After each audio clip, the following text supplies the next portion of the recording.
Hi there, ocean leaders. Welcome back to another episode of Speak Up for Blue TV, where you get the latest, greatest, and not so greatest ocean news happening around the world today, and you get my take on it. My name is Andrew Lewin, founder of SpeakUpForBlue.com, a website dedicated to building ocean leaders through awareness, education, and action.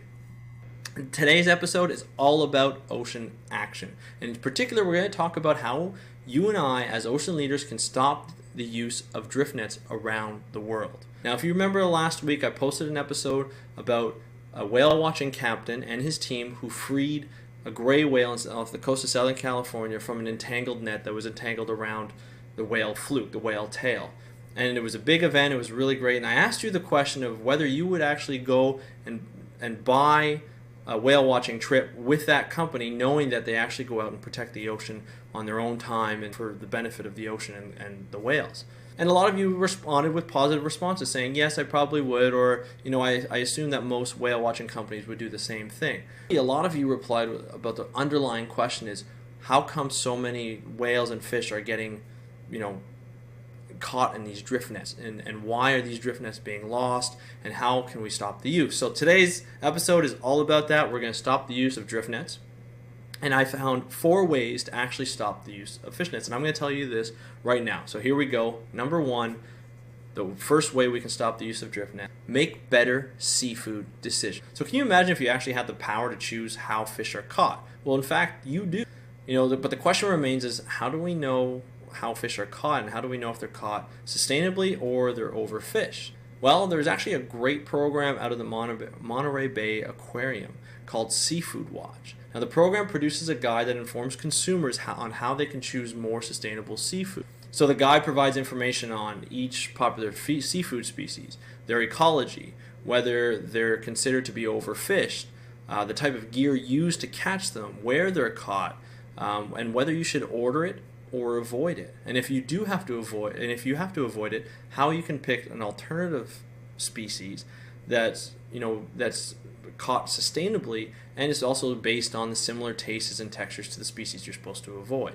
So this program is fantastic. It actually comes in either a paper guide that's about wallet size, and also it comes in an app now for iPhone and Android, and I think they're working perhaps on a BlackBerry app. I'm not too sure. But anyway, I prefer to use the app on my iPhone because I find it a little easier to carry around. It's you whip out the iPhone. I'm on it all the time anyway. When I'm in a restaurant or grocery store, I actually look through and I see a species or a type of species like tuna or something, and I actually ask questions on it. Don't be afraid to ask questions and find out where it's from. And if they don't know, I have them ask in the back or where they found it. And if they don't know, I just don't ask at all. So this app gives me the power to find out where seafood's caught. It tells me as a consumer that I actually have power to choose which seafood I want based on its sustainability. And hopefully, if enough people use it, eventually restaurants and seafood providers will react to consumers in this kind of manner and serve only sustainable seafood. So that's the first way I think we can stop the use of drift nets. The second way is to ensure that our government is enforcing the ban on drift nets.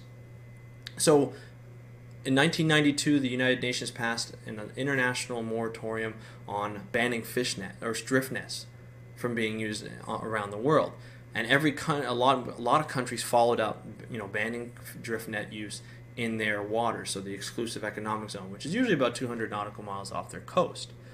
But just because countries have employed bans doesn't mean that they're actually being enforced. So what I suggest we do is we work with our government to make sure that they're actually, they're doing 2 things. We want to find out they're actually enforcing it by doing 2 things. 1, find out how many people are charged with drift net use.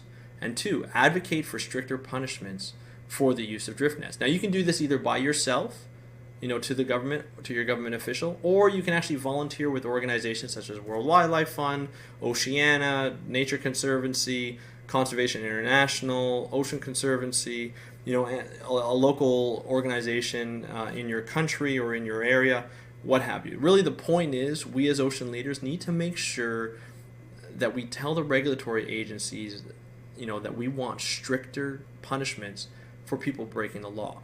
And until we get stricter punishments, we're not going to see a reduction in drift nets.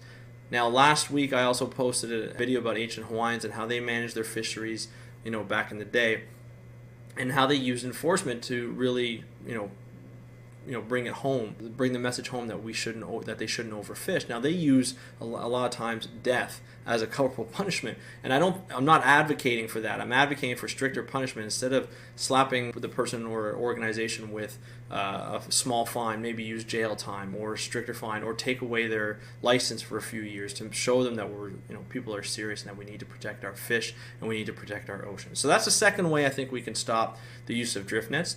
The third way is really help create marine protected areas that ban fishing in critically important areas. So marine protected areas are designed to keep harmful human activities out of critical ocean habitats, such as fish spawning areas or nursery areas, essentially areas that actually replenish fish populations in the ocean. Now, an MPA designation would mean that governments can actually enforce laws within a smaller area, so it's actually easy to govern any kind of lawbreakers or anything like that. And marine protected areas have actually been shown to increase fisheries within the marine protected areas, or increase fish populations and abundance within the marine protected area boundaries, and also the spillage effect over the boundaries and into actually help fishing in general. So I think that's the third way that we can stop the use of drift nets. Now the fourth way of stopping the use of drift nets is clean up underwater ghost nets. Now if you don't know what a ghost net is, it's essentially a lost drift net by fishermen, and it actually floats in the water column, or it actually lands on the bottom of the ocean, where more fish and marine mammals can actually get stuck and entangled in these nets, drown, and eventually die. Now these nets are now made out of synthetic material since the 1950s. And so they're not biodegradable, making them an underwater killer for eternity. Now some of these nets actually wash up on the beach or at shore. However, most nets remain on the ocean bottom or in the water column. So it is crucial that we remove this killer debris from the ocean to save marine species. Now the way you do this is scuba divers, snorkelers, I'm talking to you. Let's get out there. Let's organize with our scuba diving community or snorkeling community or dive center or wherever. Your favorite ocean spot, once or twice a year, you go in and you clean up all the marine debris you can, and you bring it to shore and you take it out of the water column. That's essentially how we do it. It's really simple to do. It takes maybe a day of your time to actually do it once or twice a year, and with that you constantly take out marine debris. And it goes more than drift nets. It can go plastic, tires, carts, shopping carts and things like that are deposited into the ocean. So those are the 4 ways that I think will make a difference in the ocean to protect the ocean from drift net use, especially when more than one ocean leader stands up and not only speaks up for the blue, but acts for the blue. It's time that we tell our governments around the world that we care about our oceans and that we need to use more sensible management strategies and methods to catch fish for our food. That's our episode for today. I'm not going to have a question of the day today, but if you have a question for me, please let me know in the comments below. If you're on YouTube, let me know in the comments below, and there's, of course, in the description, there's links to the website where you can find more information on drift nets, the history, how it came to be, how synthetic nets really changed the game for drift nets and whatnot, and more kind of information that we can educate ourselves and use when we're actually talking to governments and advocating for a reduction in the use or even elimination of the use of drift nets. So, of course, if you want to see more of our episodes, click on the link above, or the annotation below above, to subscribe to our channel, and of course click on the annotation below to see anything we ever did on YouTube. If you're on the website speakupforblue.com, again, there's lots of information on drift net use and how we can stop it. Let me know in the comments below how you think, if you have other ideas, how you think we can stop the use of drift nets. Let us know. And until then, that's the end of our show. My name is Andrew Lewin, founder of speakupforblue.com. Happy conservation.